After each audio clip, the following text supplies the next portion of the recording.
Well, hello there, David Taylor or Mr. Pelargonium, back with another video for the Pelargonium and Geranium Society. Now, today we're going to look at a couple of very sick plants, and we're hopefully going to repot them and hopefully make them come back to life. So let's get going.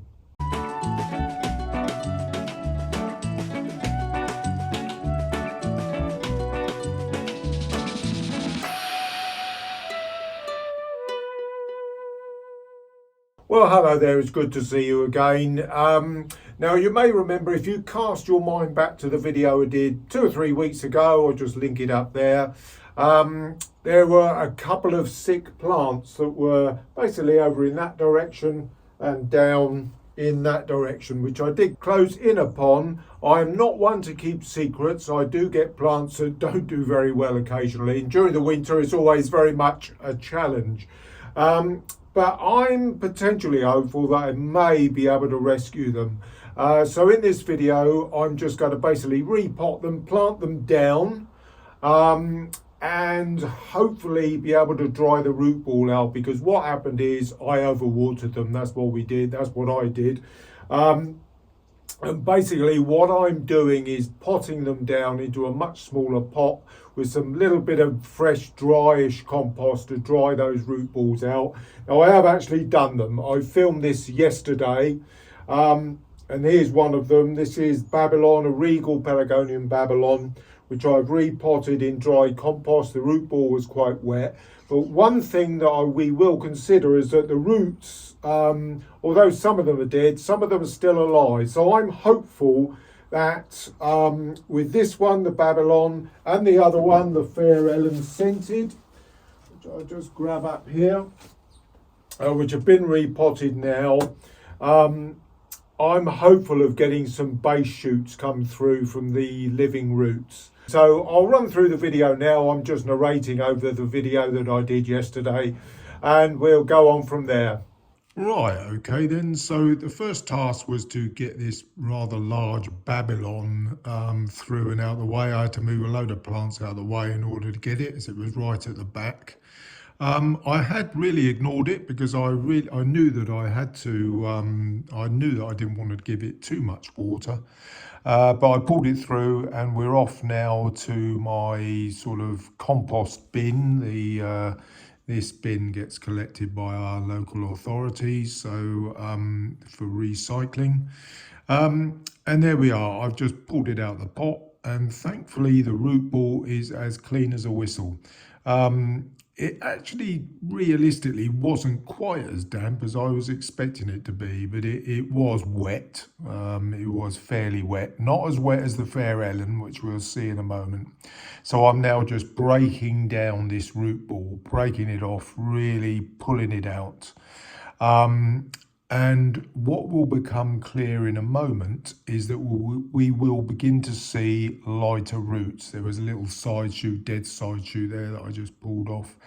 But the dark roots, basically the dark roots are dead, but the light roots, which you will see in between the dark ones, are the ones that are still alive. That's important to note if you're wanting to have a go at this yourself, so you're trying to preserve your plants. The light ones there that I'm getting a hold of, I'm obviously sort of talking to myself a bit so that I give myself some guidance notes.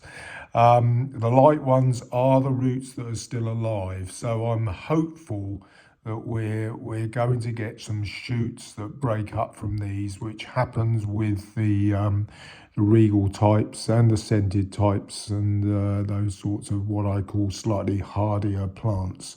Not hardy in the true sense of the word, but as I explained in the last video. And there was the pot, clean as a whistle, no root mealybug. Now this one, the Fair Ellen, which was coming on the scene now, this was saturated. I really don't know what I was thinking about when I watered this. I obviously cut it back in the autumn, both of these, but really did overwater probably during the winter. I probably let them dry out initially, but just got carried away in the winter a little bit, thinking they were dry when they actually weren't.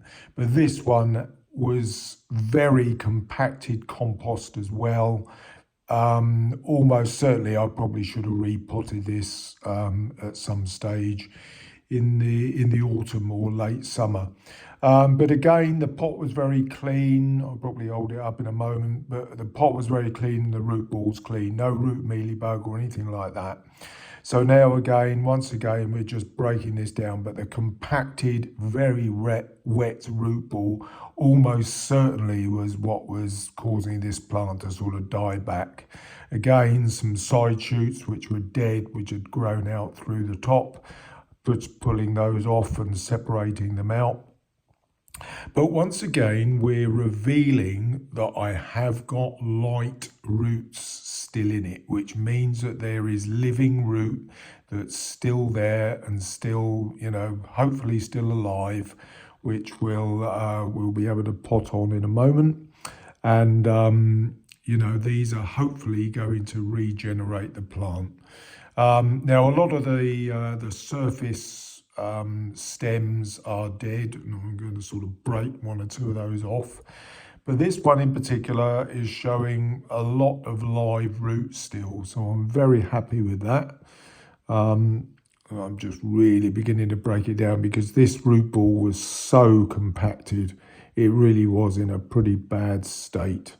But there we are, just getting it really down now into a pot, because I want to get these down into 6-inch clay pots, which you'll see me doing in a moment. And there we are, that's just about it, just about broken that down now. But I was quite surprised really with how much live root there was still on that plant, so quite happy about that. Right, so we move into my glass house now, and I've got some nice fresh compost that's quite dry.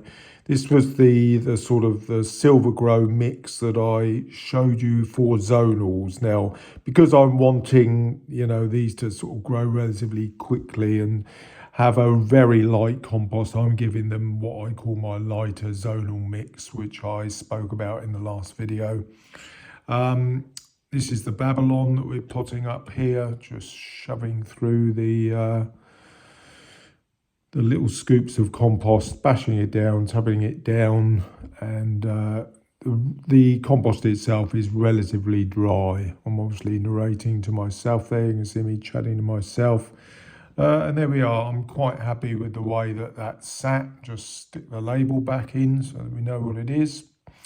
And here comes the Fair Ellen, which I'm going to do exactly the same process. But you can see there, that light root is all still alive. So, I'm really hopeful that we're going to be able to see, rekindle this plant from a sort of dying situation. So that's the main difference to learn from this. If you break your root balls down and you see the light roots, they are still alive. So, hopefully you can rekindle these much in the way that we're doing here. Again, just repotting, tamping it down. Make sure when we're sort of potting it down like this and the root ball is taking up quite a bit of room in the pot, that you tap that compost down so that it really gets down into and amongst the roots. So there we are, we're just about done, and I'm happy with those as they are now up. So there we are, potted down into fresh compost. Now, I'm keeping these pretty dry. Now, we're going through a very cold spell of weather at the moment. Temperature barely above freezing during the day and really severe frosts at night. But at the weekend, I'm actually filming this on the 16th of January. But come the weekend, it's meant to be turning mild and wetter again, much like we had during the autumn and early winter. So I will potentially just tip a little bit of water in here to hopefully get these plants to regenerate a little bit of base growth coming up from the bottom. Now, the one thing I'll need to obviously consider is that the growth coming through, which we can get from Regals and from the scented leaf varieties, is not, is not leaf gall type. And that it is genuine, good new growth from shoots coming up from the roots. So hopefully that's going to happen. So we'll just have to see how it goes. But I'll obviously keep you informed as we go through into the spring.